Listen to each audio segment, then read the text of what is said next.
You've noticed this for a while now. In fact, you haven't told anyone. Maybe you told yourself that it was just a coincidence, that they were just coming and going. But the exact same birds always come to the exact same spot in your garden, every single morning at the exact same time. It has been happening for so long that you've started looking for them every morning. A red cardinal sitting on your fence, a chickadee on the branch closest to the door, a little nuthatch that appears every time you step outside, as if it were waiting for you to come out. You have experienced this so many times that the word coincidence just doesn't fit anymore. And you are right to question it, because this is not a coincidence. Those birds are coming back to you, not just to your garden, not just to eat from your feeder, they are coming to you. And the reason why they return is something most bird lovers have spent years trying to fully understand. Welcome to my video.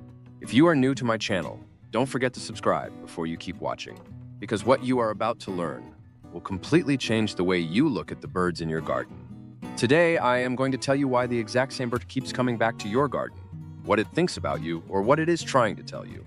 I will also share what bird science says about the relationship silently taking shape between you and those birds. You should watch this video until the very end, because the last point I will share is the question people ask me the most. Once you learn it, your perspective will change completely. First point, it knows you. Birds are animals that can distinguish between individuals. In particular, they pick out humans and recognize them. They categorize each person in their memory based on their behavior, consistency, and what that person means for the bird's survival.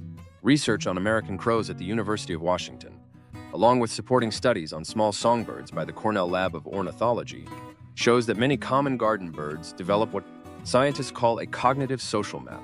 They create a detailed map of the people they see regularly, what those people do, what time they see them, and what kind of relationship they represent. You are on that map. They probably added your name to the list during the first few visits, and from that day on, every time they see you, that list gets updated. The bird returning to your garden is not arriving by chance. It is returning to a location it has chosen. You are in a spot that the bird decided is worth returning to. This choice is much more important than it seems. There are dozens of variables in your garden. The feeder, water, shelter, the angle of the morning sun. Any of these could be enough to attract a bird. But a bird that returns specifically when you are there, waiting on the closest branch while you step out to refill the seeds, isn't actually returning to your garden. It is returning for you. Second point, it tested you. You passed the test. Before a bird establishes its regular return routes, it does a threat assessment that most humans never even notice. In those first days when it approached your garden, it was watching you. How fast do you move? How predictable are you? Do you make sudden movements? Do you look directly at it? And does that stare make it feel unsafe? It evaluates many things, like whether your garden hours are consistent and if the environment around you is calm or chaotic. Cardinals and chickadees, in particular, show an amazing level of precision in behavioral studies when distinguishing the humans they choose. A study published in the journal Animal Cognition explained that small songbirds can reliably tell the difference between people who disturb their nests and people who do not. You didn't disturb a nest. You didn't make sudden movements. You were always consistent and calm, and the birds noticed all of it. What you see now is a bird that comes to your garden every morning and feels safe around you. This was not a coincidence. It was the result of a decision. You were evaluated and you were found safe. Third point, it is maintaining a relationship. This is the point that permanently changes how people think about garden birds. The reason they return is not just food. After all, you aren't the only person feeding birds. In animal species with advanced social cognition, including most common birds in North American gardens, returning to a known, safe individual serves a social purpose that is separate from food, resources. Long-term field studies have shown that chickadees return to gardens and people even during times when feeders are temporarily removed. The bird did not return to the source. It returned to the location associated with that person, meaning to you. To put this in simpler terms, it means this. The returning bird has formed a bond with you. It has set aside a place for you in its own social life. It knows you are always there. It comes by every morning to check on you. Whether we can truly call this a human-like relationship is a question worth thinking about. You decide. Share your thoughts with me in the comments, and we can talk about it. Fourth point, it talked about you to other birds. Without realizing it, you have built a reputation, and it spreads much faster than you think. The alarm call system of small songbirds is one of the most complex communication networks in the natural world. Chickadees, nuthatches, tufted titmice, break-time 05s, and a few other species send out calls that carry specific information about threats, such as the size and location of a predator, or whether a nearby human is a threat. If a chickadee that knows you does not make an alarm call when approaching, or if it only makes soft contact sounds, every bird within hearing distance receives that message. Your presence is announced as safe by a bird that the others trust. Researchers studying mixed-species foraging flocks have documented a behavior called eavesdropping, where random birds adjust their behavior, entirely based on the calls of the birds around them. Your reputation in the local bird community does not depend on just one bird. Every bird that comes to your garden gives information about you to the others. The cardinal that started showing up a month after the chickadee arrived, or the nuthatch that comes without changing anything. None of these arrivals were random. You were recommended to others by the birds. It's like a Michelin-starred restaurant. Fifth point. It brings its family. You notice that at first only one bird came, but it quietly grew into a small group of 2 or 3. You are watching something amazing unfold. Many songbirds, especially cardinals, keep close family bonds during the non-breeding seasons. Young birds from the summer continue to forage near their parents through the autumn and early winter. And parent birds bring those juveniles to the places they trust, the environments they have mapped out as safe. So, the fact that the exact same bird keeps returning to you, and perhaps now appears with others, is not just a habit. It is because they have marked you as a safe zone on their map. That bird brought its babies to you. This might seem like a simple sentence, but look at it from this angle. A wild animal, whose entire life is weighed by the daily struggle to survive, comes to you with its young. This is not a small thing for that bird. It chose to teach the next generation that your garden, your presence, and that corner of the world is a place worth knowing. Sixth point. It responds to something you cannot fully see. This part is harder to understand.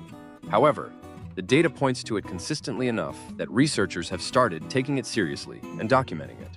Birds are incredibly sensitive to the emotional states of the people around them. Birds produce a different behavioral profile around someone who is tense, moving erratically, and unpredictable, compared to someone who is calm, focused, and consistent. Even your heart rate affects this behavior, and your body language plays a major role.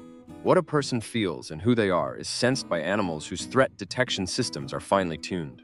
What many ornithologists have noted informally, and what behavioral studies are starting to support, is this: birds seem to be drawn more easily to people who move with a calm intention. Not just people who move slowly, but people who are truly relaxed on the inside. The bird that returns to you might be coming back, partly because of something you do without realizing it. The quality of your attention when you look at it. The way you slow down near the feeder. In those moments, the safety you provide to a creature that is small and must read the world correctly, just to survive, is very important. Seventh point. Accept the choice that returns to you. I want you to be careful and honest here. The things I have explained are scientifically real. Memory, mapping, social bonds, and reputation are all documented, measurable, and truly amazing things. This alone is enough to explain why the exact same bird keeps returning to you. But at the same time, I read the comments on this channel very carefully every single time. Yes, I read all of them. And I know that many of you were looking for a deeper reason behind these returning birds. The belief that certain birds, especially red cardinals, carry messages from the loved ones we have lost is not a fringe belief. It is one of the oldest and most culturally consistent spiritual beliefs in human history. In American spiritual life, the red cardinal has taken a place so large that it crosses every regional and religious boundary as a symbol of a presence beyond death. People who never describe themselves as spiritual will quietly tell you about a cardinal that arrived on the morning of a funeral, stayed there, and looked at them. I will not say this is impossible. I will not say that birds are just birds. What I will tell you is something science has already proven. That bird has the capacity for recognition, memory, intentional return, and relationship. The idea that these capacities might sometimes be guided by forces for which we do not yet have measuring instruments is not something science excludes. It is just something science hasn't finished asking about yet. What I know is simpler than all of that. When the exact same bird returns to you, something real is happening. That bird chose you. It evaluated you, mapped you out, spoke well of you, and returned to you over and over again. In a world where every return costs energy and carries risk. This is no small thing. This is definitely not a coincidence. No matter what, it is at least a choice, and this choice by a living creature, choosing to see you again and again, is worth pausing to think about. The next time you see it, the same bird on the same branch, don't look away too quickly. Don't try to explain it. Let it be what it is. Because there is something there, small and fast. In the morning light, it decided that you are worth returning to. And it was right every single time. Please tell me in the comments if you have a story about the birds that come to your garden. Which bird returns to you? How long has it been coming? And if there is something else like this, Maybe something you haven't been able to say out loud yet. I want to hear that too. This community finds those stories very special. Each one is very important to us. Thank you for being here and watching the video. If you want to help choose the topic for the next video, you can write that in the comments as well. See you. Bye.